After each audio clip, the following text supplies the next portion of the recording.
Scam जो आपके होश उड़ा दे, आपका पैसा, आपका टाइम और आपके इमोशंस की धज्जियां उड़ा दे, एक ऐसा स्कैम। तो इस तरह के स्कैम पीयर हिप्नोसिस होते हैं। इसलिए मैं आपको यही कहना चाहता हूं कि हमें डरना नहीं चाहिए, हमें अलर्ट रहना चाहिए। आज के डिजिटल वर्ल्ड में इंटरनेट एक वरदान की तरह है, लेकिन गलत इरादे वाले लोग इंटरनेट को एक हथियार की तरह इस्तेमाल कर रहे हैं। स्कैम कोई भी क्यों ना हो, इससे बचने के सिर्फ दो ही रास्ते हैं, अलर्ट एंड अवेयरनेस। अवेयरनेस करने का काम हम कर रहे हैं, लेकिन अलर्ट आपको ही रहना होगा। तो प्लीज़ ये जानकारी अपनों तक ज़रूर पहुंचाइए। आपका डर ही स्कैमर्स की ताकत है। आपके साथ कभी भी ऐसा स्कैम हुआ है तो तुरंत अपनों से कंसर्न करें और कंसर्न अथॉरिटीज से ज़रूर बताएं। तो प्लीज़ बी रिस्पॉन्सिबल। तो चलिए जानते हैं उस स्कैम के बारे में।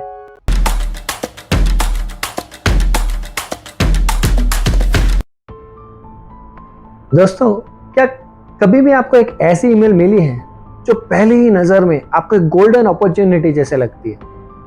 आज हम बात करेंगे एक ऐसे ही स्कैम की, जो ना सिर्फ आपका पैसा लूट लेगा बल्कि आपको मेंटल स्ट्रेस भी देगा।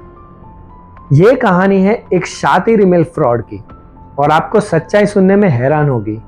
ये वीडियो हर एक कंपनी और हर फ्रीलांसर के लिए है, तो ये वीडियो को अंत तक ज़रूर देखें।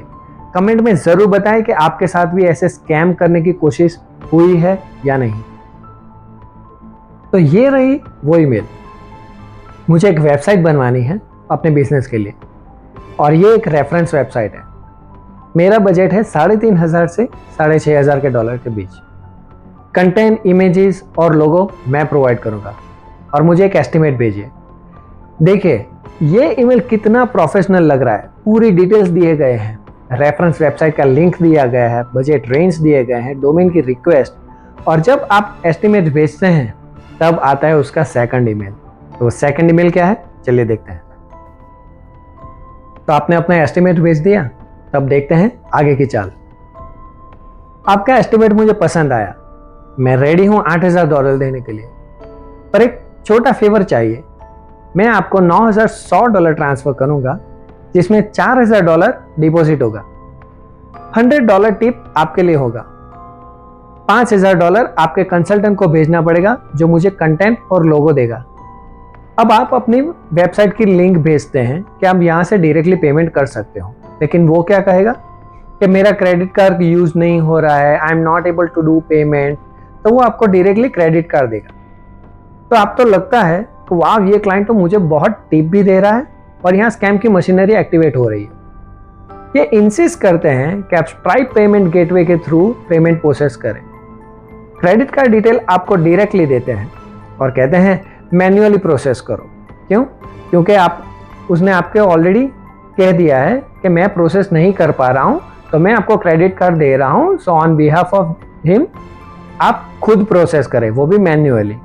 फिर कहते हैं कि $5,000 उनके कंसल्टेंट को कैश ऐप के थ्रू आप भेज दीजिए।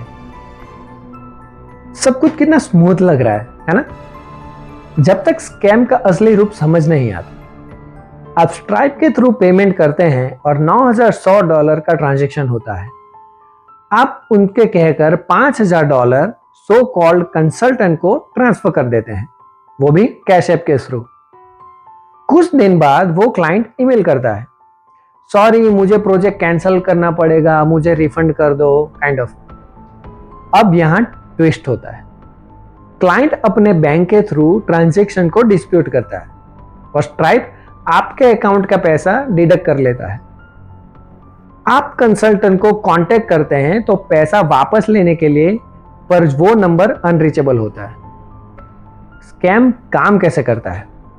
तो पहला, फ्रॉडस्टर आपका ट्रस्ट जीतने के लिए प्रोफेशनली रिटन ईमेल भेजता है। वो आपको एक फेक बजट और प्रोजेक्ट ऑफर करते हैं जो आपको बड़ा और जेन्युइन लगता है। Credit card details manually process करने को कहते हैं, क्योंकि यहां फ्रॉड करना आसान होता है। चौथा स्टेप, आपसे कंसल्टेंट को पैसे भेजने के लिए इंसिस्ट करता है जो एक्चुअली उन्हीं का दूसरा अकाउंट होता है। पांचवा, क्लाइंट डिस्प्यूट फाइल करता है और आपका पैसा गया। अब आप सोच रहे होंगे कि स्ट्राइप में से पैसा आपका कैसे गया। अब जब आप उसका मैन्युअल ट्रांजैक्शन कर रहे थे तो स्ट्राइप में अपना खुद का अकाउंट बनाया होगा। अब स्ट्राइप में खुद का अकाउंट बनाया होगा तो आपने खुद का बैंक अकाउंट लिंकअप किया होगा। तब आपने जो वो मैन्युअल प्रोसेस किया होगा वो सीधा आपके अकाउंट में गया था, ठीक है। अब वो क्रेडिट कार्ड कंपनी को उसने डिस्प्यूट फाइल किया, तो अब स्ट्राइप क्या करेगा, आपके सीधे बैंक अकाउंट में से डिडक्ट कर लेगा। तो दोस्तों, ऐसे स्कैम से बचने के लिए ये टिप्स ध्यान में जरूर रखें। पहला, डायरेक्ट पेमेंट इंसिस्ट करें।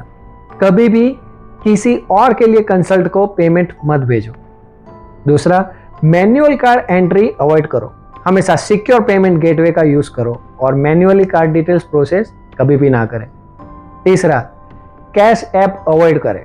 अगर क्लाइंट इंसिस्ट करने के लिए कैश ऐप या किसी अनसिक्योर मेथड का यूज करते हैं तो प्लीज अलर्ट हो जाओ। Too good to be true offers. अगर कुछ ज्यादा ही अच्छा लग रहा है तो शायद उसमें स्कैम ही है। रिसर्च करो, क्लाइंट के कंपनी नेम और प्रोजेक्ट को रिसर्च करो। अगर उनका डोमेन या कॉन्टैक्ट सस्पिशियस लग रहा है तो उसे इग्नोर कर दो। ये सिर्फ एक ईमेल स्कैम ही नहीं है, ये आपका टाइम, पैसा और ट्रस्ट तोड़ने की कोशिश है। आपकी एक गलत डिसीजन आपको फाइनेंशियली और इमोशनली बहुत डैमेज कर सकता है। तो दोस्तों, अगर आपको भी ऐसी ईमेल मिले हैं तो कमेंट में जरूर बताएं। इस वीडियो को ज्यादा से ज्यादा अपने दोस्तों और कलीग्स के साथ जरूर शेयर कीजिए ताकि वो भी इस स्कैम से बच सके। और याद रखें, अलर्ट रहना ही आपकी सबसे बड़ी ताकत है।